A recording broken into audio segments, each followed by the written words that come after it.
Welcome back to my channel जिसका नाम है क्वीन काजल। तो आज देखिए ना, कल से ये बहुत ज़्यादा सूख गया है और इसकी वजह से बहुत ज़्यादा इतना खुजली हो रहा है, इतना ज़्यादा खुजला रहा है, क्या बताएं आप लोगों को। बहुत ज़्यादा खुजला रहा है। तो गाइस, अभी दोपहर के 1:30 बज चुके हैं। तो आज का ब्लॉग थोड़ा लेट हो गया क्योंकि सुबह में आज बहुत ज़्यादा काम था, बहुत ज़्यादा। सबसे पहले तो आज थर्सडे था, ढेर सारा काम था, बहुत सारा। खैर, तो गाइस अभी मेरा खाना वाना सब बन चुका है और मैं बहुत टाइम से आप लोगों से शेयर करना चाहती हूँ मेरी और मेरे हस्बैंड की लव स्टोरी। कैसे हम लोग मिले, कैसे हमारी शादी हुई, लव स्टोरी है, आई मीन लव मैरिज है या अरेंज मैरिज है, ये सब कुछ डिस्कस करना चाहती हूँ, सब कुछ बताना चाहता हूँ। तो प्लीज़ कमेंट करिएगा, लाइक कमेंट सब्सक्राइब सब कुछ करिएगा प्लीज़। और अगर मैं क्या बोलूँ, खैर गाइस, तो अभी चलते हैं, मैं आप लोगों को स्टार्टिंग करती हूँ। तो मेरे जो पापा हैं, इन लोगों के घर पे, मतलब मेरे हस्बैंड के घर पे एक अंकल थे, पापा के दोस्त। वो लोग रेंट पे रहते थे। तो गाइस, रेंट पे रहते थे और हम लोगों में छठ पूजा की मान्यता बहुत ज़्यादा है। आप सबको पता होगा छठ पूजा के बारे में।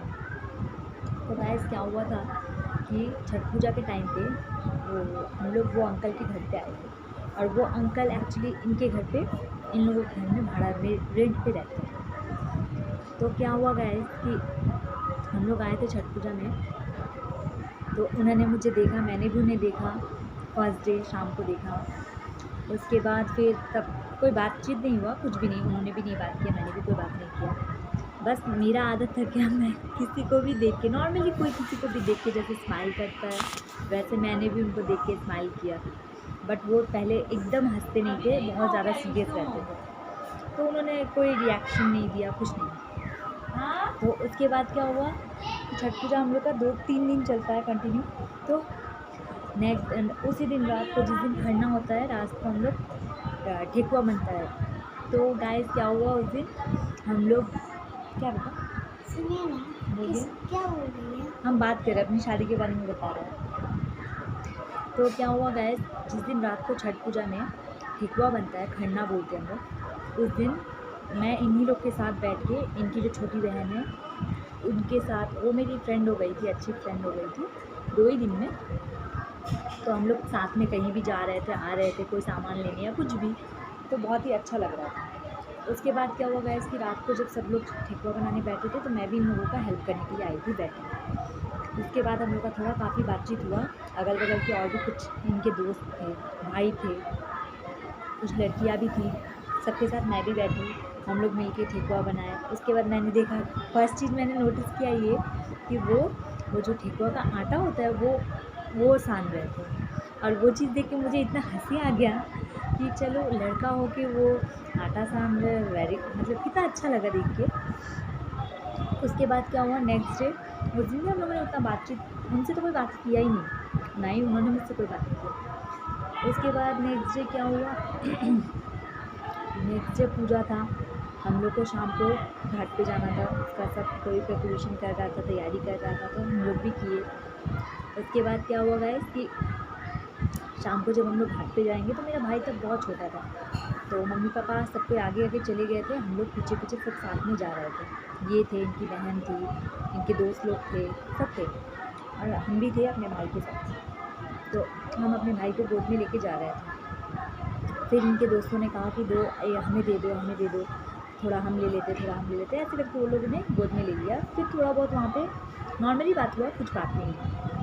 फिर जब हम घाट पे गए, हम लोग घाट पे गए, पूजा वगैरह हुआ। उन्होंने क्या किया, उन्होंने अपने एक दोस्त को बोल के साइड से मेरा फ़ोटो ले लिया था। मुझे बिल्कुल कोई आइडिया नहीं था इसके बारे में। फ़ोटो ले लिया था उन्होंने। उसके बाद उस फ़ोटो को उन्होंने बना के अपने पास भी रखा था, बाद में मुझे पता चला। तो गाइस, उस दिन पूजा वगैरह हो गया, सब ख़त्म हो गया, हम लोग वापस घाट से घर चले आए। वहाँ पे भी कोई बातचीत नहीं हुआ, बस एक दूसरे को देख के थोड़ा स्माइल करते थे और कुछ नहीं। तो उसके बाद क्या हुआ गाइस कि जिस दिन पूजा ख़त्म हो गया, हम लोग यहाँ से जाने वाले थे, इनके घर से जाने वाले थे। उस दिन क्या हुआ, दोपहर में हम लोग निकलेंगे यहाँ से, तो इन्होंने अपना मोबाइल नंबर, यही बगल में एक लड़का है, उसके हाथों मुझे भिजवा दिया था। तो मैंने भी ले लिया, वो लड़का आके मुझे चुपचाप से दे के चला गया नंबर। उसके बाद तो मैं जिस दिन यहाँ से चली गई, मुझे बाद में पता चला कि वो मुझे ढूंढने के लिए हमारे घर के उधर गया थे। उनको सिर्फ जगह का नाम पता था, अदरवाइज़ कुछ पता नहीं था कि मैं कहाँ रहती हूँ, क्या, मेरा कोई फ़ोन नंबर, मेरा कोई कॉन्टैक्ट नंबर, कुछ भी नहीं था उनके पास। फिर भी उनको सिर्फ इतना पता था कि मैं जहाँ पे रहती हूँ उस जगह पे वो गए, जाके शाम के टाइम में अपने किसी दोस्त के साथ गए थे, जाके पूरा खोजे। उसके बाद फिर मैं तो मिली नहीं। उन्होंने मुझे नंबर दिया था, कॉल करने के लिए कहा था, बट मैंने उस दिन नहीं किया, उसके नेक्स्ट डे भी नहीं किया। मैं 2 दिन बाद उनको कॉल की शाम के टाइम पे। तो मैंने उन्हें जब कॉल किया तो उनका फर्स्ट वर्ड यही था कि मैं तुमसे शादी करना चाहती हूँ। मैंने कहा कि ऐसे तो सब लोग ही बोलते हैं कि मैं तुमसे शादी करना चाहता हूँ, लेकिन बोलने और करने में बहुत फ़र्क होता है। तो उन्होंने कहा कि नहीं, मेरा ऐसा कुछ भी नहीं है, मैं तुमको बहुत पसंद करता हूँ, तो मैं मैं तुमसे शादी करना चाहती हूँ। तो मैंने उनसे क्लियरली बोल दिया। और एक प्रॉब्लम था गाइस, वो ये कि हम लोग के बिहारी में, आप लोगों को पता ही है कि डिमांड लेना इन लोगों में, मतलब हम लोगों में चलता है। मैं इस चीज़ को नहीं मानती हूँ, जो भी हो, लेकिन ये कल्चर बन चुका है, सब लोग लेते हैं और खुशी से सब लोग देते भी हैं। मेरे नज़र में ये सब बिल्कुल भी ये नहीं है। तो गाइस क्या हुआ कि मेरी मम्मी जब यहाँ पे आई थी छठ पूजा में, तो इनकी मम्मी ने मेरी मम्मी से बात किया था, बस ऐसे ही नॉर्मली बात किया था कि मेरा एक ही बेटा है, हाँ, हम अगर उनका शादी फिर बिहार में तय भी हो चुका था। जिस डेट पे उनके साथ मेरा शादी हुआ गाइस, उसी डेट पे उनका शादी होने वाला था एक बिहार में एक लड़की के साथ। उनका छेका वगैरह जो बोलते हैं वो भी हो गया था, कंप्लीट हो गया था। बट जब मैं छठ पूजा में आई, उन्होंने मुझे देखा तो मैं इतनी पसंद आ गई मुझे, तो उन्होंने वहाँ पे, उनको वो लड़की ऐसे भी नहीं पसंद थी, जो सच बात है, वो सिर्फ घर के प्रेशर लाइफ से प्रेशर कर रहे थे सब लोग कि शादी कर लो, लड़की अच्छी है, ये है वो है, तो वो हाँ कह दिए थे, लेकिन वो बिल्कुल भी पसंद नहीं करते थे। तो क्या हुआ गाइस कि मेरी मम्मी को वो मैंने क्लियरली बता दिया कि मम्मी मैं वहाँ से आई, तो वो लड़के ने मुझे नंबर दिया था, मैंने कॉल भी किया उससे, तो उसने कहा कि वो मुझसे शादी करना चाहता है, ये वो। मैंने डायरेक्टली लड़का को बोल दिया कि देखो हम लोग गरीब घर से हैं, मैं आप लोगों को कुछ दे नहीं पाऊँगी, और मुझे पता चला है, क्योंकि मैंने ये चीज़ घर में जाकर अपनी मम्मी से डिस्कस किया था कि मम्मी वो लड़का कितना अच्छा है, क्यूट है, मैंने ये कहा था, मुझे भी अच्छा लगा था, तो मैंने ये चीज़ कहा था। तो मम्मी ने कहा कि नहीं, उनकी मम्मी ने मेरे से बात की है, बस ऐसे ही बातों बात में पता चला है कि नहीं, कि एक ही लड़का है उनका बहुत सारा शौक़ है कि कोई भी जो उनके घर में बहू बन के आएगी तो ये लेके आएगी, वो लेके आएगी, ये चाहिए, वो चाहिए, एक्सेट्रा एक्सेट्रा। तो मैंने कहा कि मम्मी मैंने तो उन्हें डायरेक्टली बोल दिया है कि हम लोग उनको कुछ दे नहीं पाएंगे, अगर शादी करना है तो ठीक, नहीं करना है तो भी ठीक। क्योंकि सबसे पहले, अगर पहली बात कि मैं इस चीज़ को बिल्कुल भी सपोर्ट नहीं करती हूँ।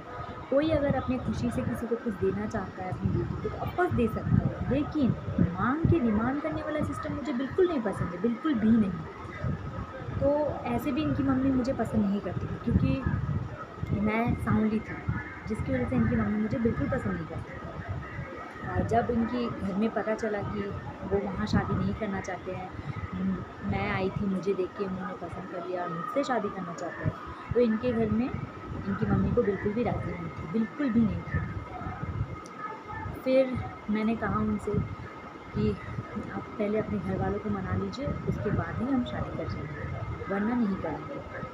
तो इनके कुछ दोस्त भी मुझसे मिलने गए थे, तो उन लोगों ने मुझे बाहर मिलने के लिए बुलाया था, मैं गई भी थी। तो गाइस क्या हुआ, उन लोगों ने सबको ये कह रहे थे कि चलो मंदिर में चलो, भाग के शादी कर लो तुम दोनों, घर में जब कोई नहीं मानेगा, ये वगैरह वगैरह। तो मैंने कहा नहीं, मुझे ये सब बिल्कुल पसंद नहीं है, हमें शादी करना है घर वाले की मर्ज़ी से ही करना है, घर वाला अगर मान गए तो ठीक है, नहीं तो कोई फिर देखा जाएगा, लेकिन हम भाग के शादी नहीं करेंगे। उसके बाद क्या हुआ गाइस कि वो कलकत्ता गए उनकी बड़ी दीदी के पास, उन्हें मनाया। फिर वो यहाँ पे आके अपने मम्मी पापा को भी मनाई। फिर वो मुझे देखने के लिए गई, क्योंकि वो तो मुझे देखी नहीं थी। घर में तो सब लोगों ने मुझे देख ही लिया था, मैं यहाँ पे आ ही चुकी थी शादी से पहले। तो नॉर्मली उनकी दीदी ने मुझे देखने गई, पसंद आ ही गया। भाई को पसंद है तो मुझे सबको पसंद है, उन्होंने ही सबको मना लिया। फाइनली 19 दिन के अंदर हम लोगों का शादी भी हो गया, 19 दिन के अंदर। तो ये लव मैरिज अरेंज मैरिज मतलब कैसे मैं क्या बोलूँ आप लोगों को। हाँ, ये बोल सकते हैं कि पसंद करके फिर हम लव करके अरेंज, ऐसा भी कुछ नहीं है गाइस। मैं कैसे बताऊँ क्या है। तो उसके बाद क्या हुआ गाइस कि 19 दिन के भीतर उसी डेट पे, जिस डेट पे इनका इस लड़की के साथ शादी फिक्स था, उसी डेट पे मेरे साथ हो गया। तो उसके बाद घर में पापा लोग आए, यहाँ पे बात की। फिर हम लोग का छेका वगैरह हुआ, फिर शादी हुआ। उसके बाद भी गाइस कुछ लोगों को प्रॉब्लम था मुझसे। मैं जब शादी करके यहाँ पे आई गाइस, उसके बाद कुछ ऐसा हुआ था। मैंने देखिए शादी से पहले मैंने सब कुछ क्लियर कर दिया था। मेरी जो बड़ी बहन है, मेरी दीदी, उन्होंने लव मैरिज किया है, वो भी एक बंगाली के साथ। हम लोग बिहारी हैं, उन्होंने बंगाली के साथ लव मैरिज की, माँ की शादी की। ये बात मैंने अपने हस्बैंड को पहले ही बता दिया। तो इन्होंने कहा मुझे कोई दिक्कत नहीं है, उनके घर वालों को भी बता दिया गया था। उन्होंने वो भी कहा ठीक है, कोई दिक्कत नहीं है, कोई दिक्कत नहीं है, मतलब मेरे घर में आना जाना ऐसा समथिंग नहीं होगा, जो भी हो। उसके बाद क्या हुआ गाइस कि मैं यहाँ पे जब शादी करके नेक्स्ट डे मतलब आई, उसके बाद रिसेप्शन के पहले दिन यहाँ पे इतना झमेला हुआ, इतना प्रॉब्लम हुआ, घर में इतना झगड़ा हुआ। किस वजह से मुझे बाद में पता चला, क्योंकि मेरी दीदी ने बंगाली से शादी किया था, इसलिए यहाँ पे इतना झगड़ा हुआ, इतना मतलब प्रॉब्लम हुआ। ये चीज़ मुझे उस दिन नहीं पता था, बाद में पता चला। उन लोगों का, जो मेरे चाचा ससुर लोग जो आए थे, उन लोगों का ये कहना था कि ऐसे कैसे आप लोगों ने ऐसे घर की लड़की से शादी करवा लिया, जो कि उसकी बड़ी दीदी बंगाली से शादी की है, ऐसे घर की लड़की को आप लोग कैसे बहू बना लिए, ये वो, मतलब बहुत किस्म का बात हुआ, बहुत किस्म का झगड़ा भी हुआ घर में। मुझे ये सब बाद में पता चला, मुझे बहुत बुरा लगा। उसके बाद रिसेप्शन के दिन मेरी दीदी को यहाँ पे आने नहीं दिया गया, मेरे रिसेप्शन में आने नहीं दिया गया, क्योंकि वो भी अपने हस्बैंड के साथ आ रही थी। इसी वजह से उन्हें, वो भी मेरे खुद के पापा ने उन लोगों को आधे रास्ते से क्या, मेरे घर के बाहर से उन लोगों को जाने के लिए किया, क्योंकि उन्होंने बंगाली से शादी किया। तो उनको लेके मेरे घर में इतना प्रॉब्लम हुआ, झगड़ा हुआ, शादी के बाद ही नेक्स्ट डे ही इतना तमाशा हुआ। उसके बाद पापा ने इसलिए मना कर दिया मेरे पापा। गाइस मुझे बाद में पता चला और मुझे बहुत बुरा लगा, बहुत ज़्यादा बुरा लगा। क्या हो गया, अगर कोई किसी को पसंद करता है, काश, देखिए गाइस मैं किसी के फीलिंग्स को हर्ट नहीं करना चाहती हूँ, ये मेरा फीलिंग्स है। सबका अपना अपना थिंकिंग होता है, सबका अपना अलग अलग सोच होता है। मुझे कोई प्रॉब्लम नहीं, बंगाली हो चाहे बिहारी हो, चाहे मतलब कोई भी कास्ट हो, मुझे कास्ट से कोई प्रॉब्लम नहीं है। इंसान अच्छा होना चाहिए, उसका पर्सनैलिटी, उसका जो बिहेवियर होता है वो अच्छा होना चाहिए। तो गाइस मुझे इस चीज़ से कभी कोई प्रॉब्लम नहीं है। तो उसके बाद क्या हुआ गाइस कि मैं शादी करके आई। फिर बहुत टाइम लगा मुझे भी यहाँ पे एडजस्ट होने में, क्योंकि सिर्फ 19 दिन के अंदर शादी हो जाना। मैं तब कितने की होंगी, 18 की थी मैं, जस्ट 18 अभी हुआ ही था मेरा। अगस्त में 18 की हुई थी मैं, और नवंबर में 19 नवंबर को हमारी शादी भी हो गई। मुझे बिल्कुल भी आइडिया नहीं था, मुझे तब इतना पता ही नहीं था कि शादी के बाद मुझे यहाँ से जाना होगा किसी और के घर में। ऐसा मतलब मेरे माइंड में ये सब कुछ था ही नहीं, बिल्कुल भी नहीं, मैं सोचती नहीं थी सब। उसके बाद जब शादी हो गया, मैं आई, फिर भी मैं अपनी शादी में खुद मतलब इतना हंस रही थी, इतना खुश थी। सब लोग इतना बोल रहे हैं कि अभी भी मेरे ससुराल वाले वो वीडियो कैसेट जब देखते हैं तो बोलते हैं कि देखो अपनी शादी में कितनी हंस रही थी, लड़कियाँ इतनी हंसती हैं, ऐसे अपनी शादी में कौन हंसता है। तो गाइस मैं सच बताऊँ तो मुझे बिल्कुल भी तब मतलब थोड़ा सा भी मुझे आइडिया ही नहीं था कि लड़की की शादी हो जाएगी, मेरी शादी हो जाएगी, मुझे ससुराल जाना होगा, चाहे ऐसा मैं ऐसा कोई थिंकिंग था ही नहीं माइंड में एकदम। क्या बोलूँ, तब उतना बुद्धि था ही नहीं मुझे। तो धीरे धीरे गाइस मुझे बहुत टाइम लगा यहाँ पे एडजस्ट करने में। क्यों टाइम लगा? क्योंकि इन लोगों का रहन सहन एकदम अलग है। क्यों अलग है? क्योंकि ये लोग बचपन से ही मतलब यहाँ पे रहते हैं, तो बंगाली एरिया है पूरा अगल बगल, और हम लोग भी सिलीगुड़ी में ही बचपन से रहे हैं, लेकिन हम लोग का जो एरिया है वो पूरा नेपाली एरिया है गाइस। तो हम लोगों का बोलना चालना नेपाली पूरा ही आता था, पूरा सीख गए थे हम लोग। और इन लोगों का बहुत ही कल्चर अलग हो गया था। बंगाली पूजा हर पूजा ही करती है। मेरी सासू माँ जो है हर पूजा ही करती है, बंगाली हो, बिहारी हो, कोई भी पूजा हो, सब पूजा ही करती है। मुझे तो उतना आता नहीं था, प्लस छोटी भी थी मैं। धीरे धीरे सीखी, बहुत टाइम लगा। फिर शादी को 1 साल बाद मेरी बेटी हुई, 1 साल 2 महीने बाद मेरी बेटी हुई नैना। उसके बाद लाइफ में बहुत चेंज आए, बहुत कुछ चेंज हो गया। तो गाइस इस वीडियो को मैं चाहती हूँ कि मैं यहीं पे ख़त्म करूँ, वरना बहुत ज़्यादा लंबा हो जाएगा। आप लोगों को भी मैं फिर नेक्स्ट ब्लॉग में और जो भी स्टोरी है मैं सब कुछ शेयर करूँगी गाइस। लेकिन ये वीडियो यहीं पे ब्लॉग मतलब स्टॉप कर देते हैं, नहीं तो बहुत ज़्यादा लंबा हो जाएगा गाइस, बहुत ज़्यादा। तो गाइस आप लोग प्लीज़ कमेंट करिएगा कि मेरी लव स्टोरी जान के आप लोगों को कैसा लगा, क्योंकि ये थोड़ा थोड़ा फिल्मी लाइन जैसा ही है कि 19 दिन के अंदर शादी हो जाना, प्लस उनका शादी कहीं और था, खाने दो, उनका शादी कहीं और पे तय हो गया था, उसके बावजूद मुझसे होना। तो उनका शादी कहीं और तय हो गया था, उसके बावजूद मेरे से हो जाना, उसी डेट पे हो जाना। मतलब वो कहते हैं ना डेस्टिनी, जिसका किस्मत जहाँ लिखा होता है वहीं पे ही होता है गाइस। आप कुछ भी कर लो, अगर मेरा किस्मत यहाँ लिखा था, इसीलिए कुछ भी हो गया, मेरा यहीं पे लिखा था आना, यहीं पे हुआ मेरा शादी। तो गाइस आप लोग प्लीज़ कमेंट करिएगा कैसा लगा, नहीं लगा। और सच बोलूँ तो गाइस मुझे भी मतलब वो सब याद करते वो सब दिन तो बड़ा अच्छा लगता है। कैसे इतना जल्दी जल्दी देखते देखते मेरी शादी को 13 साल इस बार हो जाएंगे। 19 नवंबर को 13 साल हो जाएगा मेरी शादी को। मेरी एक बेटी है, आप सब देख ही चुके हैं, एक बेटा है, देख ही चुके हैं। अभी अच्छा खासा लाइफ चल ही रहा है। मेरे हस्बैंड काम करते हैं इलेक्ट्रिक ऑफिस में, और वो ज़्यादा बिज़ी रहते हैं पार्टी में, पार्टी पॉलिटिक्स करना उनको बहुत पसंद है। वो पॉलिटिक्स में ही बिज़ी रहते हैं। आइसक्रीम वाला आया है बाहर, इसीलिए पैसा मांग रहा है, आइसक्रीम खाना है गाइस। रोको तो रुकिए गाइस, मैं उससे पहले पैसे दे दूँ, वरना वो मेरा सर खा जाएगा।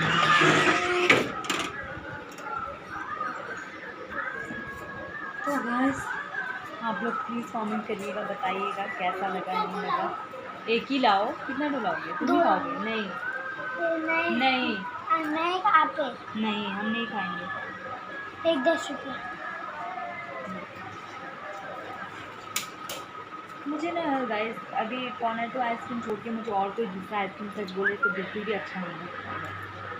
और वो भी खास करके ये कुल्फ़ी अच्छा लगता है, पंजाबी जो कुल्फ़ी मिलता है वो अच्छा लगता है, उसका टेस्ट अच्छा आता है। बट नॉर्मली ये सब कुल्फ़ी वगैरह आइसक्रीम वगैरह मुझे बिल्कुल पसंद नहीं, मैं नहीं खाती।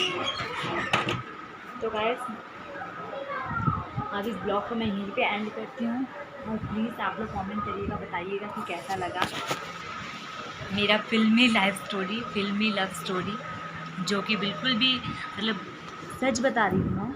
कोई भी सुनता है, कोई जो भी मुझे जानता है, सब इस लव स्टोरी से बहुत ही ज़्यादा मतलब खुश होता है सुन के कि चलो ऐसा ऐसा हुआ, एकदम फिल्मी लाइन जैसा हुआ कि छठ पूजा में मैं उनके घर में आई हूँ, मेरे अंकल के घर में, और उनसे मिलना, चाहे हम लोग का पूजा में साथ में रहना।